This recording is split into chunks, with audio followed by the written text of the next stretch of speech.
যখন মানুষের মৃত্যু হয় তখন কি হয়? অনেক সংখ্যক মানুষ শোক পালন করতে চলে আসেন।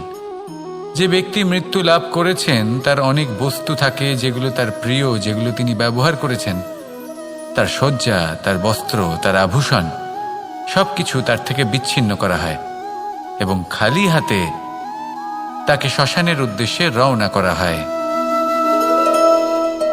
আমি আপনাকে এই প্রশ্ন করতে চাই, আপনি এই সংসারে কি অর্জন করেছেন? ধন, সম্পত্তি, বস্ত্র, আভূষণ, এই সব কিছু যে আপনি অর্জন করেছেন, আপনার মৃত্যুর পরে তা আপনার থেকে দূর হয়ে যাবে।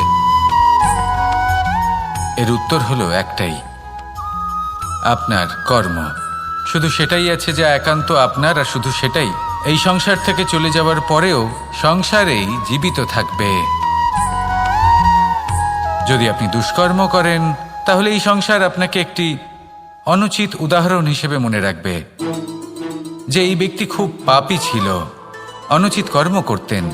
যে পথে তিনি চলেছেন সেই পথে কারোর চলা উচিত নয়।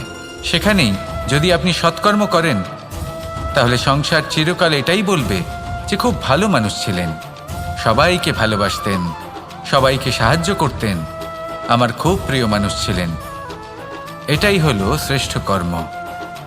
সেই জন্য জীবনে শুধুমাত্র ধন, সম্পত্তি, আভূষণ এই সব অর্জন করতে গিয়ে নিজের মনোনিবেশ করবেন না। শ্রেষ্ঠ কর্ম করুন। সংসার থেকে চলে যাওয়ার পরেও এই কর্মই এই সংসারে আপনাকে জীবিত রাখবে। আসুন আমার সাথে ভালোবেসে বলুন, রাধা রাধা।